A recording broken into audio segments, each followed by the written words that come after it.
Hi guys. Okay, guys. We have just been on a date at the beach and we were talking about what comes up a lot when we talk to couples, particularly if we're speaking to one couple. This idea that I've got to wait until my partner's ready or You can't work on your relationship until your partner's on board, yeah, until you're both like making the decision together. yeah, And what we found is it just doesn't work like that. it didn't work like that for us. So No. we're talking from personal experience and then Yeah. experience with other couples we've worked with. We're all at different points in the journey of life. We're all at different points in the journey of our relationship. So why it doesn't work is it's the same analogy as like I'll go to the gym. So I'll go to the gym and I'll start working out once I lose weight. Well, if you don't go to the gym, you won't lose weight. Or, I want a pay rise at work and I'm just going to ask for a pay rise before I even get any new skills or any new Provide any more value to your value, boss. yes. If you go and ask your boss for a big pay rise, but you can't prove that you're doing any extra work or you're not willing to take on any extra responsibility, your boss is just going to look They're at you gonna say like, no. get out of here. Yeah. Like, no way. Because you haven't actually done anything to get what you want. So, and it's the same in your relationship. So I can't judge you because I did the same. I just wanted Adam to change. So I was like frustrated at him. I was resentful. I was angry. And I was like, when he changes, I will be loving in the relationship. When he stops doing this, I'll start doing this. And then I started to hear myself and I was like, they are stories keeping me stuck. It's not even about him. You take the other person out and you're still stuck. And I didn't want to be stuck. So I had to stop telling those stories and decide to tell myself the truth. And the truth is, if I wanted a beautiful, loving, supportive relationship that was passionate and thriving and happy, I needed to work on myself and I needed to get more skills and tools to be able to bring that version of me to the relationship, regardless of whether he was going to do it or not. So it was a decision for me because this is, you get to decide what type of relationship you want to be in. And if your relationship does not look like the relationship you want to be in, you have a responsibility to look at yourself and do the work on yourself to make changes so that you can have that relationship. You don't wait for the other person who doesn't even know what your dream is because we're different. I had a vision in my head. And, when I was just waiting for him to change, it was like I thought he should know what my vision is. Well, unless you've communicated it, they don't know. They really don't know. None of us think the same. Yeah. Absolutely none of us, and especially not men and women. And when Aston made this decision to work on herself, it took a bit of time for me to catch on. Yeah. But I started to notice that you were acting different. Yeah. You were bringing more to the relationship. She was being more loving, more kind. She was physically doing more. You could just tell that there was a different level of effort, and she was acting in a different way. Yeah, I was adding more value. And Yeah. it changed the way I received you, and I wanted then to become better. So then that's what got me interested in asking more questions about what she was up to and what she was learning, and then I wanted to do some work on myself. So maybe it took a few months. Yeah. I think for me to become actually ready to start addressing my own issues. But yeah, you can't wait till the other person's ready. Nobody is always at the start together. Like it just even in a race, like it doesn't happen like that. Like, they pull the trigger and you go, but you all end up at different points. And that's the same in your relationship. It's like, yes, you want to get on the same page, but you don't get on the same page by just waiting for them to come to where you are. You need to be able to meet them where they are. So I did the work on myself, and because I did that work on myself, I found it easier to meet Adam where he was, and I stopped trying to push him over to my side, and then he stopped trying to pull me over to his side. And this is what I say to couples. It's like, it doesn't have to be this way of like, he needs to get on my side or she needs to get on my side. That's not how it needs to be. That's not getting on the same page.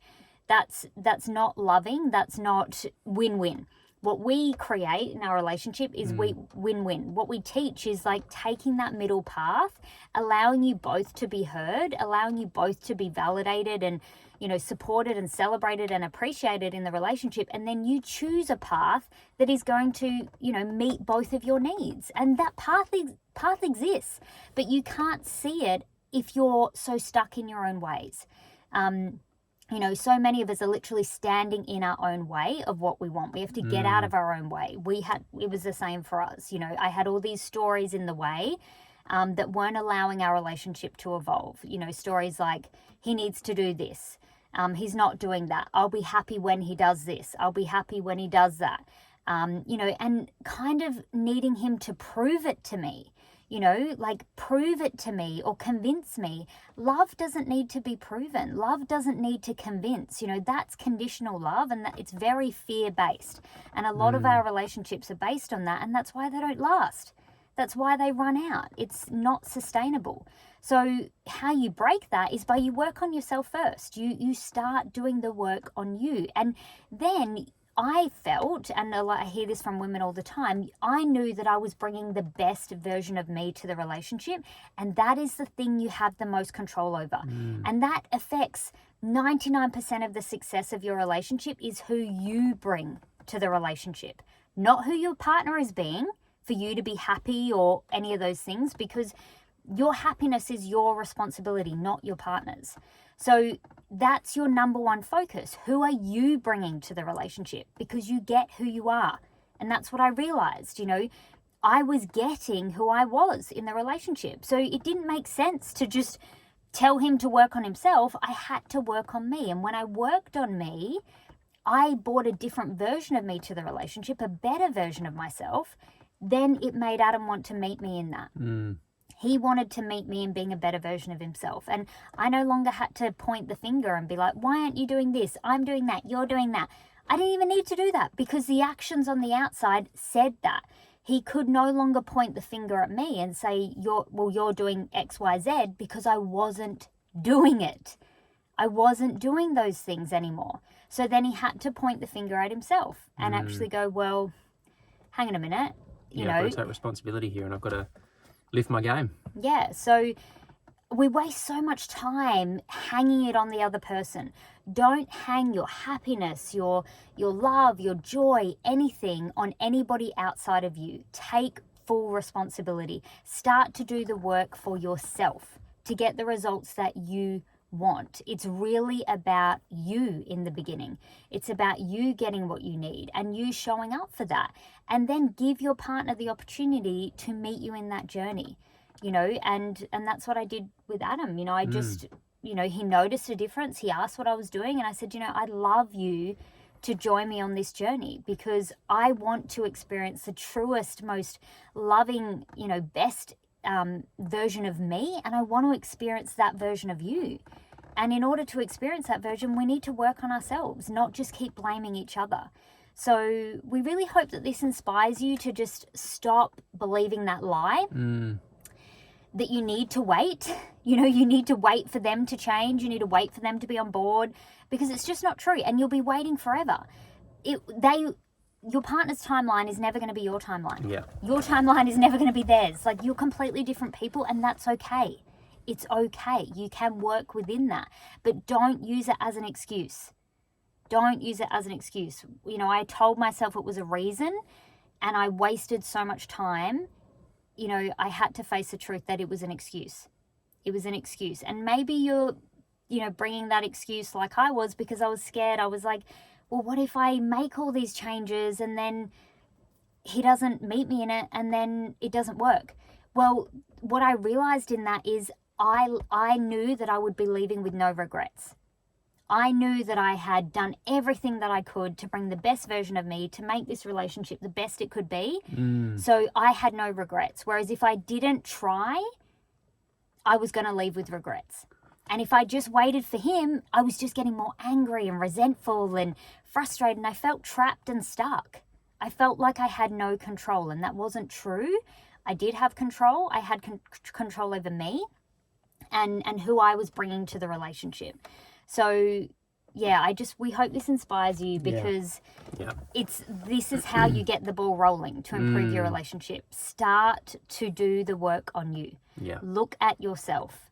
Yeah, just make the decision to get started, because, putting it off and hoping that your partner's going to come on board one day, it'll just never happen. Yeah. And then your relationship won't change and you won't feel any different. So just make the decision today or whenever, just to take that first step and start working on yourself, and then you'll see that things will change. Yeah. And you'll see your partner changing too. So Yeah, really important. Yeah, definitely. And if you're ready to get started, we'll put some links below. You can find out how you can work with us. And you can start now. You can start now to actually create the relationship you want. You don't have to wait. You don't have to wait for them. You don't have to wait for, a miracle to happen. Like, this is the miracle. This is your sign to stop waiting. Like, you're just wasting your time. Life is way too precious to just be existing in like this mediocre survival place. You don't need to do that. And you don't need your partner to change first for this to happen. You need to work on you. Like, we have this saying that we use that you have to love each other to want to change. You don't change someone to want to love them. And when you're waiting for your partner to change first, it's like you're saying to them, I'll love you when you change. It's not very loving, is it? It's not like, oh, thank you, I really love you and I want to embrace you. It's like, okay, well, that doesn't feel good. I kind of want to turn the other way. Whereas if you're like, I'm going to love you, and through loving you, I want to open to change with you, that's totally different. It's like, I want to meet you where you're at. I want to lean into where you're at. I want to grow with you. It doesn't feel like expectation and pressure that way, whereas the other way it does. And most people crumble under that expectation and pressure because it doesn't feel like love. It feels like you're saying, I'm not good enough. When your partner receives that, it's like they're not good enough for you. And nobody wants to feel that way. It's a deep wound that most of us hold. So just get rid of that by, if you feel like something needs to change, that's something in you that you need to honor. You need to listen to that. You need to explore that. And it only takes one of you to activate a change in your relationship. We're proof of that. All of our couples are proof of that we've worked with. It takes one partner to activate the shift of change in energy and the change in dynamics in the relationship. One of you needs to be brave. One of you needs to go first. One of you needs to have the courage to step up for the relationship. And in all honesty, it's normally the women. And women don't like to hear that. They want the man to do it first. But women are activators of the energy. Women are life force energy. We create babies. Life comes through us. It makes sense that we activate the shift in the energy. So, to see it as like as a gift. You're holding the power.